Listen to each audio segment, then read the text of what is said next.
Hi everyone, my name is Kiki. I'm from Meal Garden Professional and I'm here with Monica Bruenn, and we are going to be jumping into a really exciting topic, how to serve clients with autoimmune issues. Monica is very much an expert in that, as well as a whole bunch of very diverse things.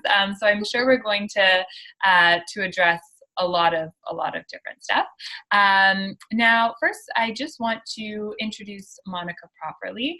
Monica Bruenn is a holistic practitioner that specializes in eliminating the symptoms of Lyme disease, other tick-borne illnesses, and autoimmune issues without harsh medications. She uses an integrated holistic approach, which looks at the whole body, inclusive of biochemical, physical, and emotional health. And Monica has over 30 years of education, personal and professional experience helping people and animals heal holistically. So thank you so much for joining us, Monica. Oh, thank you for having me. So would you mind sharing, just to give a bit of context, how you first got into the field? Sure. I worked at the National Institutes of Health, and I'm a program chair actually at the University of Maryland.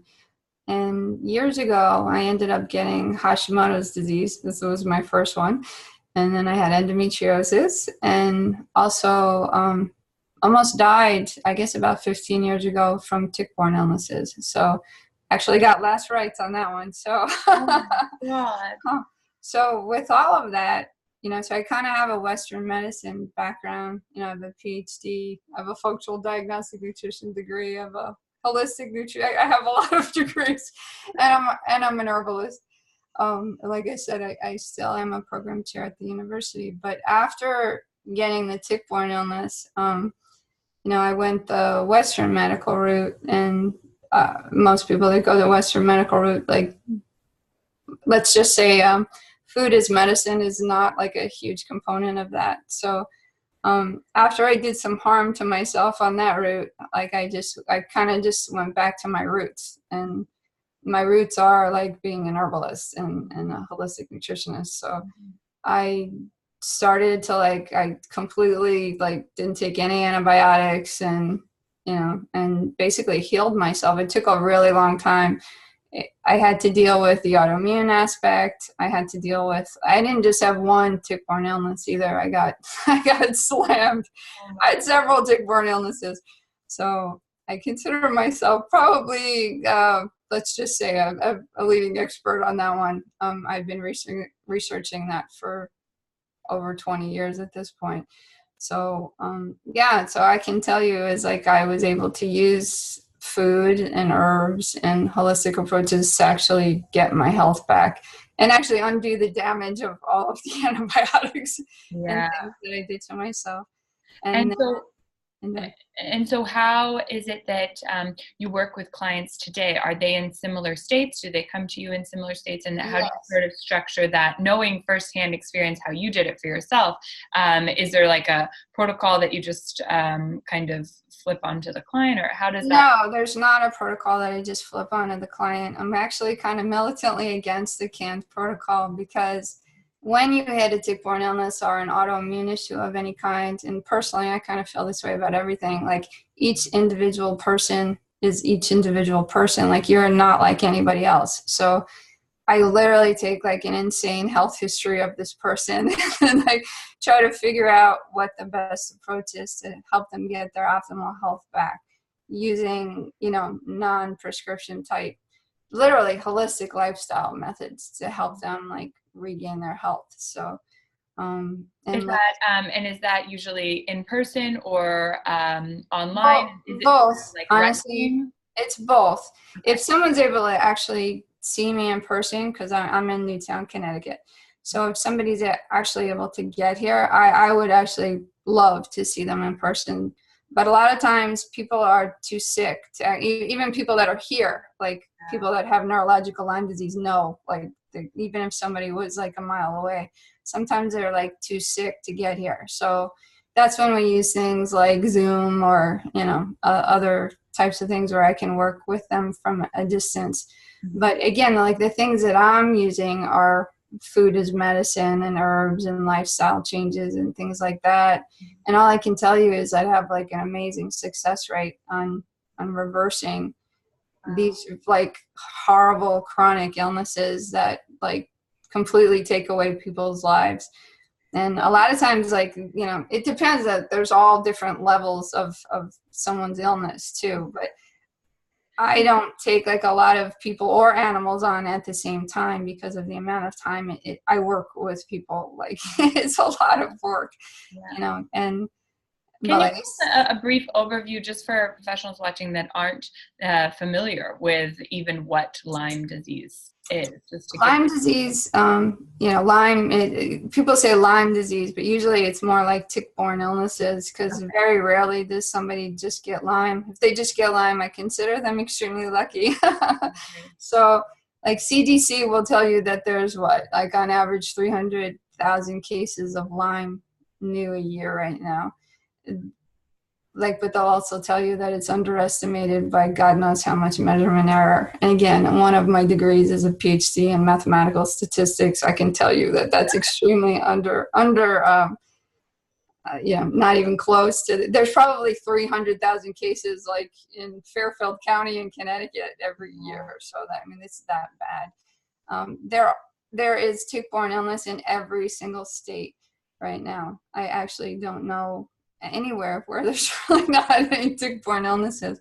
And new ones seem to be popping up, you know, that are causing like different kinds of mast cell disease and food allergies and all kinds of crazy, like you'll see something like, you know, that causes paralysis and you know, a lot of times, like even right now, it's not even necessarily tick-borne anymore. And now it's like mosquito, fleas. It's like, you know, it's kind of spread to generally biting insects that, you know, that regurgitate back into the human body. So do clients usually come to you and they know that they have like a tick-borne illness? They're different. It's all different. By the time, like, because I guess my name is out there right now and I've spoken so much and I was an advocate and I worked with the guard, did all kinds of stuff. But I also have like a really strong clinical trials background because that's what I did for so many years. So that makes me unique. So I researched the crud out of everything.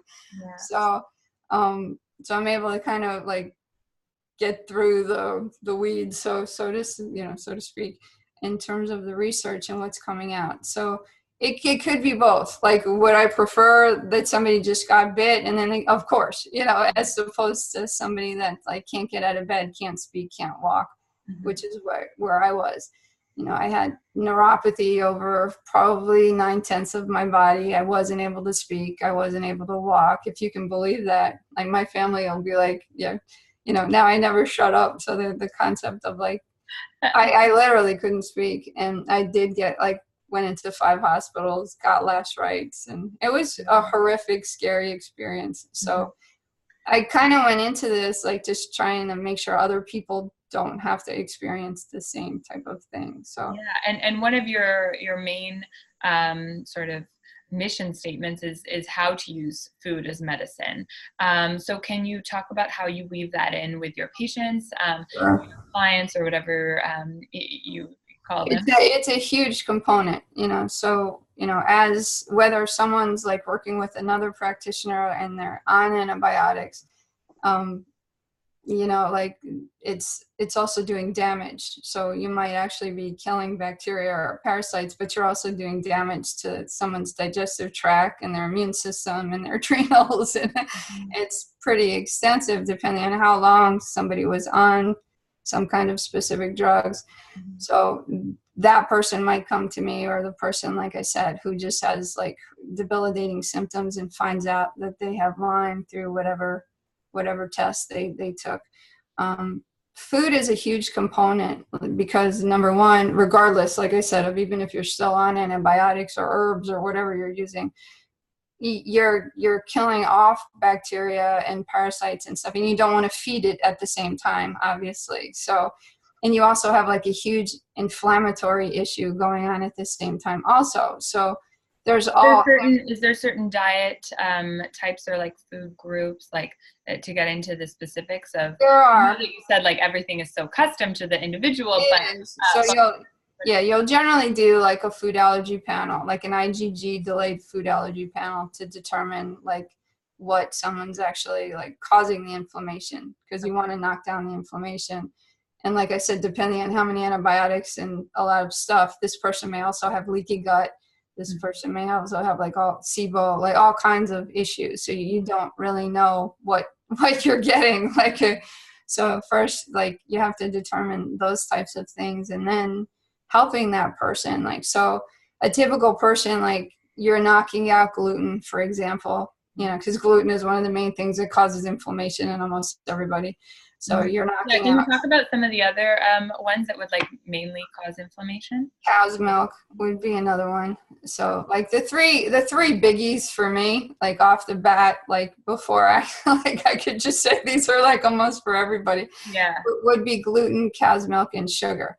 Okay. So refined sugar. So those would be things that like you'd want to like somehow use in a meal plan. And work around and get out of someone's diet. Obviously sugar is affecting the immune system, it's feeding the pathogens. Like you want to get sugar out of someone's diet. When you tell someone to knock out gluten, cow's milk, and sugar, along with all of the other lifestyles, meditation, whatever, you're telling someone what to do, it's overwhelming for somebody that like doesn't even know what gluten is, or like in my family, you're talking 100% Italian. Tell them to knock gluten and cow's milk out of their diet, and my mother and father's head will like. So it's just hard when you do that with people. You need to give them options of how to do that. You can't just say, okay, knock out cow's milk. Need to say, okay, these are alternatives, and this is like, because that's the other thing. Like, well, what do you do with those alternatives? They don't know how to use them. They don't know how to cook. So that's why, like a meal planner type situation like this actually comes in amazingly handy to give.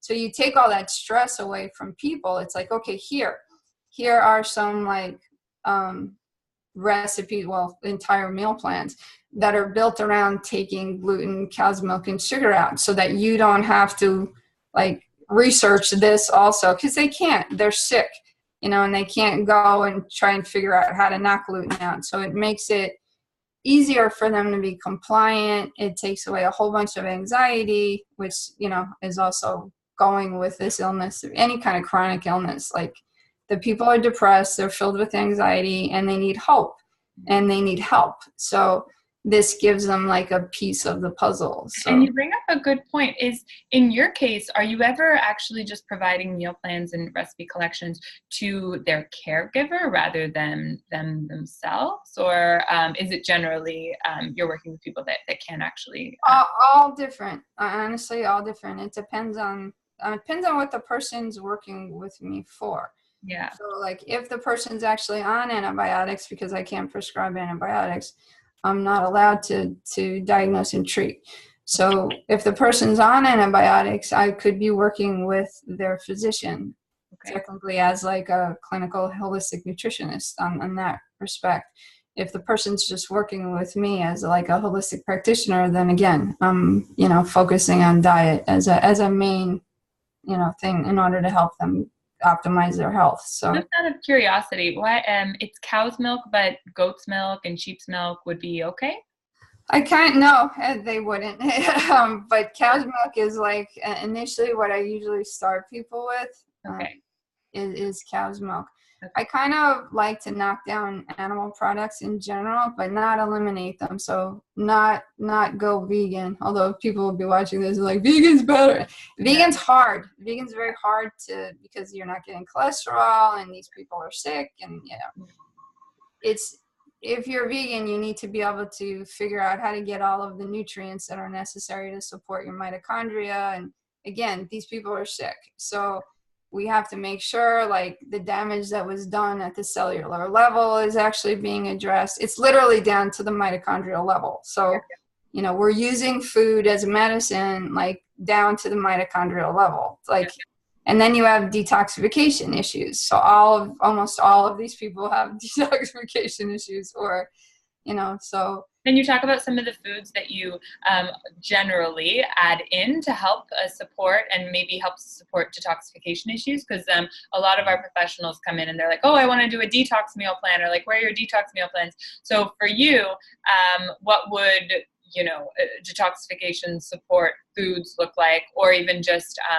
you mentioned cutting out the cow's milk and the sugar and the gluten. What are some foods that you absolutely like have to bring in? I try to bring in obviously as many grain foods as possible, organic, limited amounts of meat, because they cause arachidonic acid. And arachidonic acid is good at some level in causing, like, when something like you get a bruise or a cut, you want inflammation to go to that so your immune system knows, but then you want it to stop. When you have too much arachidonic acid, you have inflammation all over your body, and it's not stopping. It's So, but things for detoxification would be like we want to increase glutathione, for example. So avocados. So again, instead of giving someone 8 million supplements or something like that, because like who the heck wants to take or spend the money on that? Although I'm like kind of militant about taking multivitamin, things like glutathione, asparagus, green foods, things to boost their immune system. Whether it's like, it could be something as simple as kale, depending on whether they have like Hashimoto's or something, you could be looking at more cooked type things, as opposed to, but even just detoxifying their kidneys and their liver, like it's complicated. It's not like a simple process, but greens in general, like you can't really go wrong with greens in general. Yeah. Like if you look at, like, again, in terms of the immune system, vitamin A, like what's really high in vitamin A, that would be like something like carrots, and something like beets would be really good for your liver. Medicinal mushrooms, so something like reishi mushrooms, like to include in someone's diet. So, I mean, there's so many things that like, and that's the whole thing. Like, it's not just the food, it's like what you're able to absorb. So people will say like, you're not what you eat, you're actually what you absorb. So, so we have to work on like things that heal the gut also, depending, it really, that's why I said it really depends on the person. And then you have like issues with anxiety and post-traumatic stress, but there are also foods that like are high in tryptophan that help like calm somebody down, or like eliminating coffee, for example, or telling them a time like to drink coffee, or so they're like using a meal planner to come up with different alternatives for even just a juice, for example, or a morning drink, is huge. Oh, and snacks. People are like psycho about snacks, especially like, I mean, once you tell them to knock sugar out, they're like, oh my God, like I can never have and milk. Like I can. And are you talking about sugar even from fruits or just refined sugars? Just refined sugars is what I go after. But like you have all kinds of alternatives to make like wonderful desserts like that don't have refined sugar, and that's the thing. It's like to find decent things that like, because it's gonna taste like dirt, like no, it's not. When they realize like you can design meal plans that are actually healthy and include all kinds of like really good organic foods, and you can get them at the local grocery store, so you don't have, so that's another thing I'm like really big on. Like I don't want them going to specialty stores. I want them to just be able to go to the regular grocery store and buy the things that they need to get well. And a lot of these people have to have things like delivered to the house from the local grocery store because they can't even get out of the house. So it wouldn't even be possible to send them to, specialty stores. So again, like you're building things around that, like with meal planners. And again, when people are really sick, the ability to just give them a grocery list, like, okay, here's your breakfast, lunch, dinner, and snacks, and they're all healthy and they all fit this specific profile. And they're all you're getting them direct from someone that they can trust, because a lot of the times some of our professionals will be like, oh, but can my clients actually access other recipes on Meal Garden? And they're worried about that because they're like, but then what's my value? And it's like, your value is the fact that you're curating them, and that at the end of the day, anyone can Google, healthy desserts, and there's going to be loads of healthy desserts, but are they going to be healthy, and are they going to be healthy for this particular case that they're working with? Maybe not. And so by you really curating and holding their hand through it, that's really the value.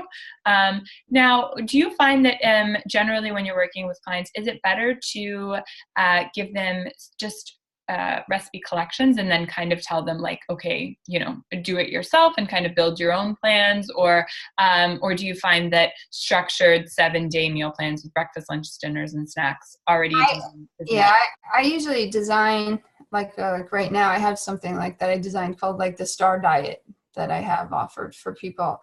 And it's funny because I initially designed it for people with tick-borne illnesses and then realized like, okay, this is actually good for everybody. I was going to say, that's why I was even just asking myself. I'm like, probably the things that you want to eliminate and bring in would be good for even if you don't have tick. Right. So people like will end up using this like because there's somebody with a tick-borne illness in the family, and then everybody in the family gets healthier and loses weight. And so it's become like this really good diet for everyone in the house. And the fact that it has desserts makes everybody happier because now the kids have desserts and but the calorie level, is also like people don't even realize they're not eating, 3,500 calories either, like because the way that I design this with the program, it's amazing too. Like one of the really nice things about like Meal Garden too is like if you had 2 people eat this meal, you could just set it to like 2. If for some reason 4 more people walked in the door and you needed, like, you could just set it to 6 people and it'll adjust the entire recipe. And so now you have that. So it's powerful. Yeah. If the person's allergic to blueberries or something like that, like you can actually stick that in the program and make it customized to that level. So it is really powerful. I absolutely love the power that I have and that I was able to build this for this specific population of people. But like I said, it's actually ended up like being way more than people with tick-borne illness. It's like kind of good for everybody, Like this has become, everybody's like, I lost 20 pounds doing, and I'm like, oh, that's great. You know what, Monica, you were actually one of our first practitioners that put together a program and that it sold so successfully. You were, I think, actually the very first sale out of the programs. And we were, really? Yeah, we were like, oh my God, woo, she's rocking it. So can you talk a little bit more about what that program entails, like in terms of, so was it a meal plan that you were selling, or was it a collection of things? Yeah, what I did was I designed, because again, like the person that usually comes to me is very sick, and I'm just trying to make things easier for them without them having to relearn, oh my God, like now what do I eat, And eating is like hugely important to this population, well, to everyone, but especially like somebody that's sick. Yeah. Because, they're all nutrient deficient at some level. So we have to correct the nutrient deficiencies, It's amazing that once you actually just correct like basic nutrient deficiencies, like people's fatigue, their anxiety, their inflammation, like, skin rashes, like that's the funny thing. Like I initially designed this and it's like, it cleared my eczema. It's like I have no more psoriasis. I'm like, and I'm like, okay, this is great. Like this is working for all kinds of people. Yeah. So I initially put together like 3 months breakfast, lunch, dinner, and God knows I have to put that snack on there. So I have breakfast. I stress that because everybody was like, we have no desserts. So I put breakfast, lunch, dinner, and a dessert for every single day for 3 months. Okay. And then I had some people that wanted just a vegan option. So I put a whole month of vegan options, again, with desserts. Yeah. Gotta put the desserts in. I keep saying that because it was so funny. Everybody's like, we need desserts. I was like, okay. And keeping it within like a certain calorie level and stuff, which wasn't very hard to do, by the way, when you're actually using healthy, fresh foods. It's not difficult to stay under like, it's really not. You don't even have to like focus on calories for the most part. So anyway, I did like 3 months of that and then 1 month of vegan. And again, I eliminated gluten, cow's milk, and refined sugar, and just put together things like that you could get at the local grocery store. So I wasn't going for the weird exotic kind of ingredients, which you can do, but I didn't want people to have to spend a lot of money for, or to try to find these things. So, and that's what I did. So they, and then you say, well, okay, that's 90 days of that. And then there's like a month of like, if you wanted to pull vegan recipes out, because every once in a while people like want to try to incorporate more vegan days into their week. The other thing is like you could switch any of these out. So for example, if I had shrimp like for dinner or whatever in a recipe and you don't want shrimp, you just take it out and stick a different recipe in from like the recipe bank. And it's really easy to do. So that's the other thing. Like you don't need a PhD in software to be able to use the program. Like you literally just switch it off and you help customize it for you. Because a lot of times you don't want what I put on there, and then you have to like, it doesn't go away after, the 3 months either. Like people just get to keep using it. So that's the other thing. They're like, does it just stop? Do I lose access? You're like, no, it's, at that point you have access to so many recipes and so many, like you can just build your own at that point. Just, swap in different things for the months that I put in, or just go back and use the same one. Most people don't eat 500 different recipes over the course of, of a year, like, or a lifetime. So there is like more than enough stuff on that diet plan that I put together, meal plan. I don't even say diet, a meal plan that I put together to last you for and since you were so successful with, launching it and selling it, can you talk a little bit about how you marketed it? Was it simply to your clients that you were working with and you were like, oh, by the way, I have this program? Or did you do it as like a separate thing and you were like, no, I was initially, it was like I said, initially I just kind of designed it for people with tick-borne illnesses and I just offered it to my clients and they were like, okay. And then they were like, the other people in the house were like, we lost so much weight, we feel better, we have more energy, like I just all positive. And I was like, they're like, you need to offer this to like everybody. And I was like, okay, like again, this wasn't the focus of why I did this in the first place. So then I opened it up to whoever was interested, like, and just made it very clear, like this is what I did, this is why I designed it, and this is what you can get, like. And like I said, most like people are using it a lot, believe it or not, just for weight loss and to increase. Like there's a huge, we're talking like in the United States, the standard American diet, in my opinion, causes fatigue in most people. Mm-hmm. So this would be like something that would counteract fatigue because it's working on, all, like I said, your detoxification pathways. Yeah. You're just getting all of your like fluids in your body cleaner, your kidneys cleaner, your liver cleaner. And when that happens, you're able to think clearer, like you feel lighter, you lose weight, it's just, and things just start to come back into balance. Because I do believe like all disease processes like are from imbalances. So this is an extremely powerful tool, that practitioners can use. So. Oh no, that's awesome. And I'm really happy. I think that's the best way to close this off is talking about that program. I'm really happy that we were able to connect on that because a lot of professionals come in and they're like, yes, gung-ho on like, okay, I need to build a meal plan or whatever, but they really don't, they want some more direction on how to actually monetize the offerings. And so you really took that opportunity. Okay, yeah, build a program. It's as simple as, putting your expertise into building something that can actually help people, and then having the confidence to stick a price on it and, offer it to the people that you think. And in your case, it's the best case scenario is that other people that you didn't even know were in your target demo sort of thing, then actually ask for it. So I'm actually I'll include the sales page and like the buy link below when I post this video so that other people can take a peek at what you're doing. And now I'll just pass it off to you in terms of how people can get in touch with you and connect. Oh, sure. My website is www.pondbrook Holistic Health. So it's literally the way that it sounds, Pond Brook Holistic Health.